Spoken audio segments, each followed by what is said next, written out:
이스라엘 백성들이 포로 생활을 하다가 갖은 어려움을 당하고 하나님의 은혜로 해방이 되어서 고국에 돌아왔습니다.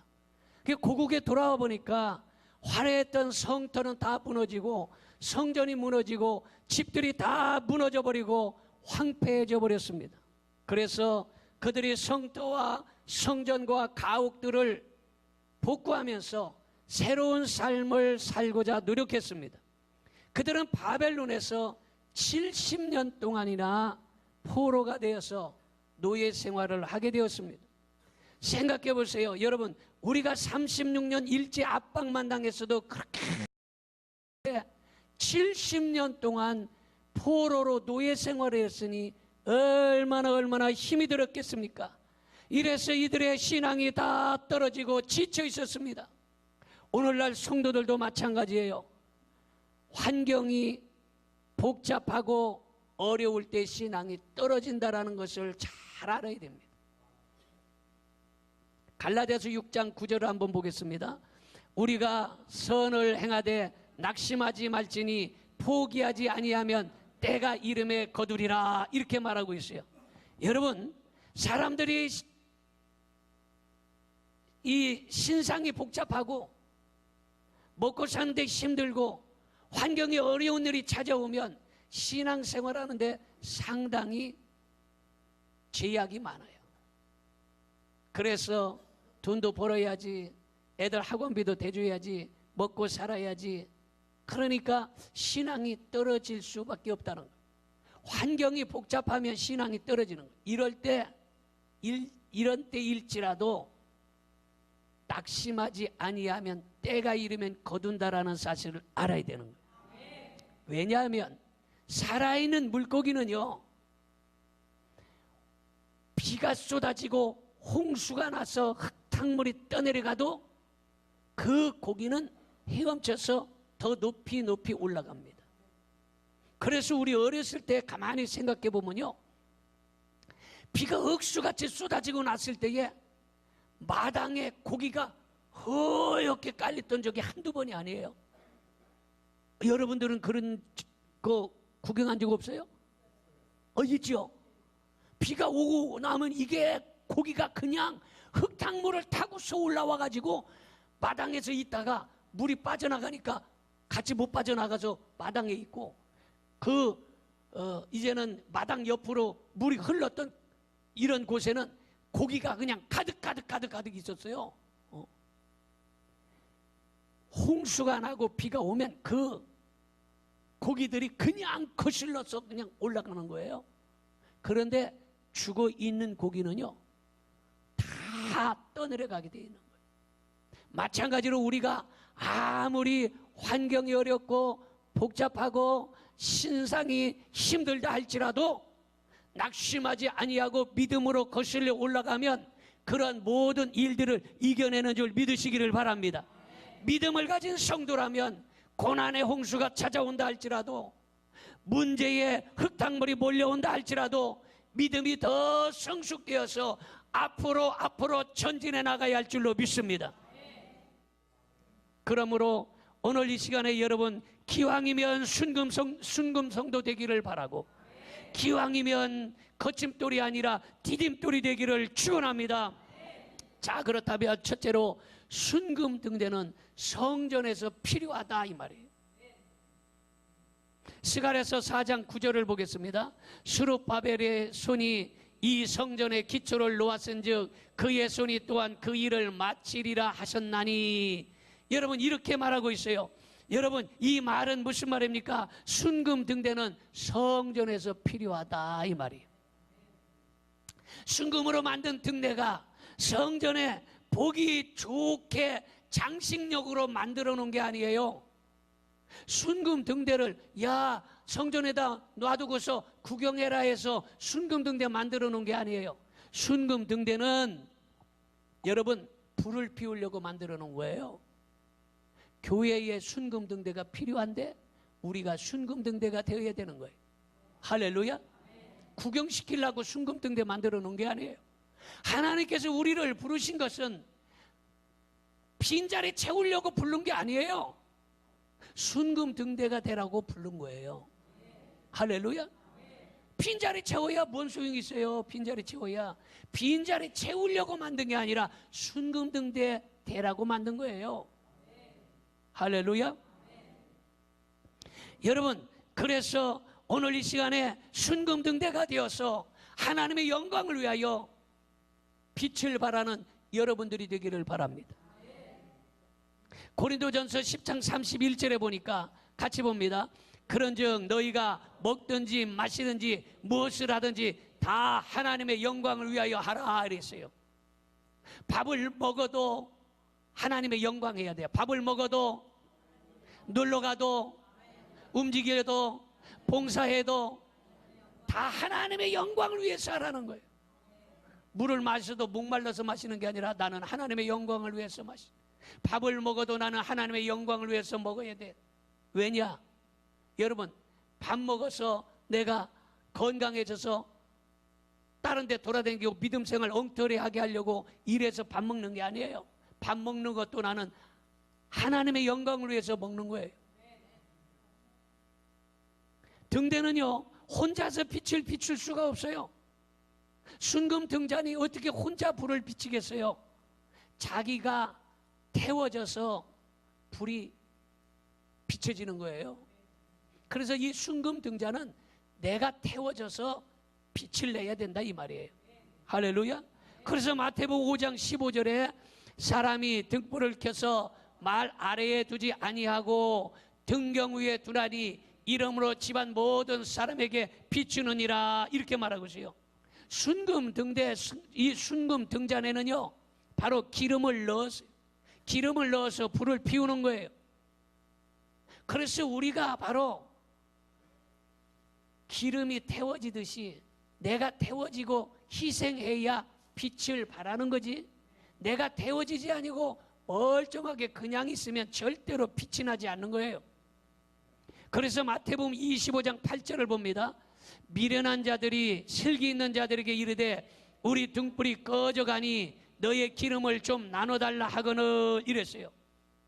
여러분, 이 말이 무슨 말입니까? 기름을 가지고는 있는데 이 기름이 떨어져서 지금 불이 꺼져 간다는 거예요. 그래서 이 기름을 좀 우리에게 좀 나눠달라 이랬어요. 다시 말해서 우리는 성령의 기름이 충만히 있어야 되고, 믿음의 기름이 충만히 있어야 되고, 은혜의 기름이 충만히 있어야 되고, 찬송의 기름이 충만히 있어야 되고, 기도의 기름이 충만히 있어야 된다는 거예요. 이 기름이 가득 채워져야지, 이 기름이 없어서 기름을 꾸러당겨서는 안 된다는 거예요. 할렐루야. 자, 두 번째로 순금 등대 같은 자는 축복을 받는다는 사실을 믿으시기 바랍니다. 스가랴서 4장 2절을 봅니다. 그가 내게 묻되 내가 무엇을 보느냐? 내가 대답하되 내가 보니 순금 등잔대가 있는데 그 위에는 기름 그릇이 있고 또 그 기름 그릇 위에 7 등잔이 있으며 그 기름 그릇 위에 있는 등잔을 위에서 7 관이 있고 이렇게 말하고 있습니다. 자, 이 말은 무슨 말입니까? 계속해서 말씀을 보겠는데 하나님께서는요 순금 같은 성도, 빛나는 성도에게는요 하나님께서 축복을 주시겠다라는 거예요. 순금 같은 성도에게 그럼 어떤 축복을 주느냐? 여러분, 오늘 이 말씀 속에 어마어마한 축복이 들어있어요. 순금 등대는요, 순금 등대라는 것은 순금으로 만들어낸 등잔을 말하고 있어요. 그래서 순금 등잔 그 위에 뭐가 있느냐? 이 등잔 위에 그 끝에 꼭대기에는요 주발 같은 것이 이렇게 있어요. 주발 같은 거. 왜? 거기에 기름을 넣어야 되잖아. 그 주발 같은 것이 이렇게 있어요. 그래서 그 등대가 몇 개가 있느냐? 등잔이 7 등잔이 있어요. 몇 개가 있어요? 7 등잔이 있어요. 그 등 꼭대기에 등잔에 바로 주발 같은 것이 이렇게 있고 7 등잔이 있는데 그 7 등잔이 관에 연결되어서 있는 거예요. 관에. 관이라는 거 뭐예요? 구멍이 뚫려서 그곳으로 기름이 통과하는 것이 바로 관이에요. 그러니까 주발 같은 곳에 기름이 있고 등잔이 있는데 이것이 순금으로 만들어졌어.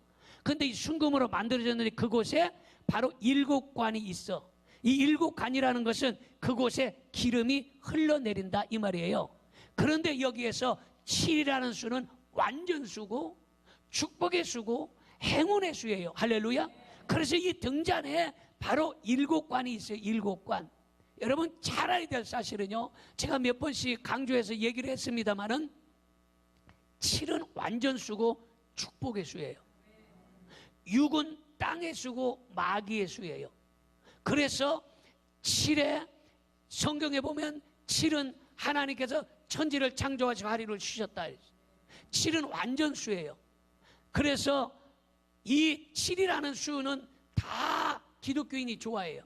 그런데 6이라는 수는 성경에 보니까 666이 나오잖아요. 이거는 사단, 마귀, 귀신의 삼자일체의 수고 7은 삼위일체 축복의 완전수예요. 할렐루야. 그런데 생각해 보세요. 이 7이 어떻게 해서 생겼느냐. 7이라는 숫자가, 7이라는 숫자는요, 하나 둘 셋 3이라는 숫자가 우리가 삼위일체 영어 예전에 많이 있었지요. 그래서 가장 안정된 수가 3이라는 거예요. 그래서 삼위일체, 성부, 성자, 성령, 빨로파 다 3이 완전하게 이런 수로 나누어져 있어요. 그리고 그래서 이 3은 하늘의 수라 이렇게 얘기해요. 그리고 4는 땅의 수라 이래요. 동서남북, 사시사철, 사지, 이게 땅의 수예요. 그래서 하늘의 완전수와 땅의 수가 더해지면 뭐요? 7이라는 수가 되는 거예요. 그런데 하늘의 수가 완전수, 하늘의 수가 3이고 또 하늘의 수 완전수 3이 있어요. 이거를 더하면 몇이 돼요? 6이 되는 거예요. 그러니까 아무리 완전해도, 아무리 완전한 것끼리 만나도 더해지면 뭐가 돼? 6의 수, 사단, 마귀, 귀신의 수가 되는 거예요. 잘 들으세요. 저 완전해 3, 이쪽도 완전해 3. 완전한 것들이 더해졌어. 더해졌는데도 불구하고 몇이요? 6, 마귀의 수가 되는 거예요. 이야, 이 놀라운 일은 왜 그러냐? 여러분, 아무리 완전한 목사님, 아무리 완전한 목사님들끼리 만나도 그곳에 1이라는 하나가 더 더해져야 7이 되는 거예요. 이해가 됩니까? 여러분, 교회가 하나님께서 세우신 완전한 기관이에요. 그런데 왜 교회에서 문제가 일어나고 투덕거리고 불평하고 다투고 왜 교회에서 큰 소리 나고 그럽니까? 이것은 완전하다 할지라도 우리 주님이 그 안에 계시지 아니하면 문제가 항상 발생한다는 거예요. 자, 그래서 여기에 7관이 있는데 7관이라는 것은 바로 기름이 흘러 넘쳐서 가는 곳이 바로 7관이에요. 여러분 생각해 보세요. 관 하나만 해도 콸콸콸콸 흘러 넘치는데 관이 7개니까 얼마나 많은 기름이 흘러내리겠느냐 이 말이에요. 생각해 보세요. 수도꼭지 하나만 틀어놔도 물이 콸콸콸콸콸 아멘 할 때까지 쏟아지려고 그래요. 콸콸콸콸콸콸 쏟아지는데 수도꼭지 하나만 틀어도, 그런데 이 수도꼭지가 7개가 틀어졌다고 생각해 보세요. 완전히 폭포가 되는 거예요. 바로 여기에서 그런 축복을 지금 기록해 놓았다라는 거예요. 그러므로 오늘 이 시간에 7관의 축복, 완전수의 축복이 여러분의 가정에 임하기를 축원합니다. 자, 그래서 그 축복받은 사람을 우리가 한번 살펴보면 평양 산정은교회에 유계준 장로님이라는 분이 계셨어요. 23살 때에 평양 깡패로 아주 유명한 사람이었어요. 그런데 이 사람이 평양 깡패로 아주 명성을 날리던 사람인데 미국의 사무엘 선교사가 와서 복음을 전하는데 그 사무엘 선교사를 보니까 미국 사람이죠. 머리는 노랗고 눈도 노랗고 아주 코가 삐죽하고 이상하게 생긴 사람이어서 예수 믿으세요 하고 댕기니까 얼마나 꼴같지 않겠어. 야, 저것이 서양 귀신이 와서 저거 뭐하는 짓이냐 해가지고 가서 두들겨 팰라고 해다가 그만 그곳에서 은혜를 받고 예수님을 믿게 되었어요. 할렐루야. 그래서 깡패 그룹을 완전히 다 해산시켜버리고 25살 때 윤덕준 아가씨와 결혼을 하게 됩니다. 그래서 결혼을 해서 아기를 낳는데, 아기를 몇 명을 낳냐? 6남 2녀를 낳았어요. 그럼 몇 명이요? 8명을 낳았어요. 전에는 보통 낳다면 7명, 8명, 많이 낳으면 12명. 많이 낳았어요, 이제는. 그래, 8명을 낳은 거예요. 그래서 8명의 자녀를 두었는데 첫 아들을 낳고 너무너무 기분이 좋아서 기념으로 미림지 교회를 세운 거예요. 아멘 좀 합시다. 여러분들은 이젠 애 낳을 때는 지났잖요. 아멘 좀 해요. 아마 젊은 사람들이 첫 아들 낳고 교회 하나 세우시고 그러면 아이고 이 교회 못 나가겠구만. 이럴 텐데 뭐 여러분들은 뭐 애 낳을 것도 아닌데 뭐 아멘이라도 크게 해야지. 할렐루야. 첫 아들 낳고서 기념으로 교회 하나 건축한 거예요. 야, 진짜 믿음이 진짜 귀하다. 할렐루야. 자, 그 다음에 여러분 45세에 이제는 믿음 생활 잘해가지고 장로님이 되어요. 산정교회 장로님이 되었습니다. 그리고 주기철 목사님이 하나님의 말씀을 전하다가 일본 이 수사들이 붙잡아다가 감옥에 처박아 놓은 거예요. 그 목사님이 감옥에 들어가면 교회 교인들이 흩어질 거 아니에요, 뿔뿔이. 그런데 그 교회는 그러지 아니하고 교인들이 그 목사님 뒷바라지하고, 특별히 주기철 목사님이 감옥에 있을 때에 그 유계준 장로님이 쌀도 대주고 목사님 가정을 돌봐준 거예요. 할렐루야. 얼마나 귀한 일입니까? 그리고 나서 그 가정이 복을 받는데, 하늘에서도 물론 큰 복을 받지만 땅에서도 얼마나 큰 복을 받았느냐. 첫째가 유기원이라는 사람인데, 유기원이 미국에서 병원 원장이고 의사고 의학 박사고 교수예요. 아멘 좀 합시다. 큰아들이 미국에서 병원 원장, 의사, 의학 박사, 교수요. 할렐루야. 두 번째 아들이 유기영인데, 유기영도 의사에다 교수예요. 아멘 좀 합시다. 셋째가 유기선이에요. 의사에다 의학 박사의 교수요. 배 아파도 아멘 좀 해요. 나 아주 놀랄 노자야. 넷째가 유기천인데 서울대학교 법대 학장을 지냈어요. 서울대학교 들어가기도 어려운데 거기 법과대학 학장을 지낸 거예요. 다섯 번째가 유기진 여자인데 미국에서 외과 의사고 병원 원장이에요. 여섯째가 유기목인데 미국에서 병원 의사의 박사의 교수예요. 일곱 번째가 유기옥인데, 유기옥 용산, 서울 용산에 가면 누가병원이 있는데 누가병원 병원 원장이에요. 할렐루야. 여덟 번째가 유기숙인데 숭실대학교 전 총장 부인이에요. 아멘 좀 해요. 우리도 남들이 배 아파할 만큼 축복받기를 축원합니다. 이게 일곱 관의 축복이에요. 한 관이 막혀도 여섯 관이 터져 나오고, 다섯 관이 막혀도 두 관이 터져 나오고, 여섯 관이 막혀도 한 관이 터져 나오고, 그냥 쏟아져 내리는 복이에요. 이 일곱 관의 이런 축복이 여러분들의 임하기를 축원합니다. 반대로 어떤 분은요, 반대의 사람은 내가 얘기하려다 빼고 지나가겠어요. 왜? 그 사람은 너무 안 되고 뭐 이래서 이 사람은 얘기하고 싶지를 않아. 난 잘된 사람만 얘기하고 싶어. 자, 그런데 여러분, 어떤 일이 생겼냐? 이 일곱 간의 축복이 바로 무진장의 축복을 의미하는데, 우리도 일곱 간의 이 축복 한번 받아볼 수 있기를 바랍니다. 따라합시다. 나도 한번 해보세요. 나도 일곱 간의 축복을 받고야 말겠습니다. 할렐루야.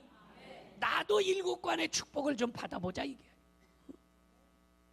한 관이 막혀도 여섯 관에서 쏟아져 나오고, 두 관이 막혀도 다섯 관이 뚫려서 막 쏟아져 나오고, 이것은 무엇을 말하느냐? 막힘없이 계속해서 하나님께서 무진장의 축복을 주신다라는 사실을 믿으시기를 바랍니다. 여러분, 바로 순금 등대 같은 성도, 그런 성도에게 이런 축복이 약속되어져 있는 거예요. 어떤 성도에게? 순금 같은 성도에게. 순금은 변한다고 그랬어요? 변하지 않는다고 그랬어요? 그런 성도에게. 우리 옆에서 순금 같은 성도가 됩시다. 그런 성도에게 이런 축복을 주시겠다는 거예요. 황해도 은율군에 정찬우라는 사람이 머슴살이를 하고 있었답니다. 머슴 생각해보세요. 예전에 얼마나 머슴이 힘들게 살았어요. 아마 여러분들의 부모님들 중에서도 아마 머슴살이 했던 사람들도 혹시 있었을 거예요. 머슴살이 정말로 힘든 게 머슴살입니다. 근데 이 정찬우라는 사람이 머슴살이를 하는데, 김익두 목사님이 그 동네 교회에서 부흥회를 하는데 그 목사님을 찾아가서 목사님에게, 목사님, 부자 되는 법을 좀 가르쳐 주세요, 이렇게 한 거야. 여러분들 저에게 목사님 부자 되는 법 알려주세요 한번 해보세요. 시작. 그 정도로 해갖고 내가 안 알려주지. 다시 한번 시작. 그렇게 물어본 거야, 김익두 목사님에게. 이 머슴살이가 너무 힘들고 어려우니까. 그러니까 김익두 목사님이 가르쳐 준 거야. 그래? 부자 되는 거 간단하다. 첫째로 주일 성수해라. 주일 지켜라. 할렐루야. 그러니까 그 머슴살이가, 아이고 목사님, 머슴살이가 어떻게 주일을 지켜요? 나는 주일을 지키고 싶은데 주인이, 야, 너 오늘 여기 콩밭 다 메고 오늘 저기 이거 일 다 해놓고 풀 뽑아놓고 이렇게 하면 어떻게 주일날 지켜요? 지키기가 매우 어려워요. 이렇게 얘기를 한 거예요. 그러니까 김익두 목사님이, 그러냐? 네가 쌀 10선 받을 거 있으면 9선만 받고 한 섬은 덜 받아라. 그러면 지킬 수 있다. 할렐루야. 그렇잖아요. 우리가 직장 생활할 때, 아니면 남의 집에 있을 때 할 때에, 예, 제가 월급 100만 원 받는데요, 내가 70만 원 받을게, 30만 원은 그냥 주일 여기에서 빼주세요, 이러면 쉬게 안 할 사람이 어디가 있어요? 자기 욕심 다 체리느라고 주일 못 지키는 거야. 그랬더니 목사님 그건 그렇다고 치고 두 번째는 뭐예요? 그랬더니 너 11조 해라. 아멘 좀 해요. 그러니까 그 정찬을 해서, 아이고 목사님 그것은 절대로 못합니다. 아이고 이리 떼고 저리 떼고 머슴살이가 품값이 얼마라고 11조까지 떼놓고 우리가 어떻게 먹고 살아요? 그렇게 얘기를 했다는 거예요. 그러니까 김익두 목사님이, 그러냐? 부자 되기 싫으면 하지 말아라, 그러더래요. 그러니까 아이고 목사님 그렇다면 세 번째가 뭐예요? 그렇게 물어본 거예요. 그러니까 세 번째는 새벽 기도해라. 아멘 좀 하세요. 그랬더니 정찬호 그 머슴이 그러더래. 아이고 목사님, 머슴 살면서 밤늦게까지 일하고 몸이 녹초가 됐는데 어떻게 새벽 기도까지 머슴살이 하면서 나가겠어요? 그러더랴. 그러니까 김익두 목사님이, 야, 새벽 기도해야 건강에도 좋고 축복을 받는다. 그러니까 정찬호가 부자가 되고 싶어서 그날부터 주일을 지키는 거예요. 월급을 좀 덜 받고. 그 다음부터 11조를 드리는 거예요. 월급에서 떼가지고 덜 받고. 그 다음부터 새벽 기도를 나오는 거예요, 이 머슴놈이. 그러니까 교회에서 볼 때야, 얼라 저 머슴놈이 새벽 기도를 나오네, 얼라 저 머슴이 글쎄 주일을 그렇게 잘 지키네. 그러면서 신앙이 들어가가지고 이 머슴이 교회를 열심히 다니는 거야, 열심히. 그것을 권사님이 눈여겨보고 교인들이 다 눈여겨보면서, 야, 참 열심이다. 어떻게 머슴살이 하면서 저렇게 신앙생활 잘할 수 있을까? 눈여겨보다가 외동딸 하나밖에 없는 권사님이, 야, 저놈 괜찮다. 저놈한테 내 딸 시집 보내면 고생은 안 시키겠구나. 그래가지고 그 모슴에게 자기 딸을 시집을 보낸 거예요. 할렐루야. 그런데 알고 보니까 그 권사님이 어마어마한 갑부야. 외동딸 하나밖에 없으니 모든 재산이 누구 거요? 사위 거요, 딸 거요. 그래가지고 대릴 사유가 돼가지고 그냥 평양의 만석군이 되어서 어마어마한 갑부가 되었다는 이런 실제적으로 일어난 일이에요. 할렐루야. 여러분, 오늘 이 시간에 여러분 순금등대가 되시기를 바랍니다. 한국과 세계를 빛내는 순금등대 같은 성도가 되시기를 축원합니다. 이리저리 다둥교는 쓰레기나 낙엽처럼 굴러다니면서 냄새나 피우고 거리를 어질피는 사람이 아니라, 다른 사람의 발에 걸려서 다른 사람을 넘겨뜨리는 거침돌이 아니라, 다른 사람들에게 디딤돌이 되는 순금 같은 변하지 않는 일곱관이 팡팡 쏟아져서 하나님의 축복을 받는 여러분들이 되시기를 주님의 이름으로 축원합니다.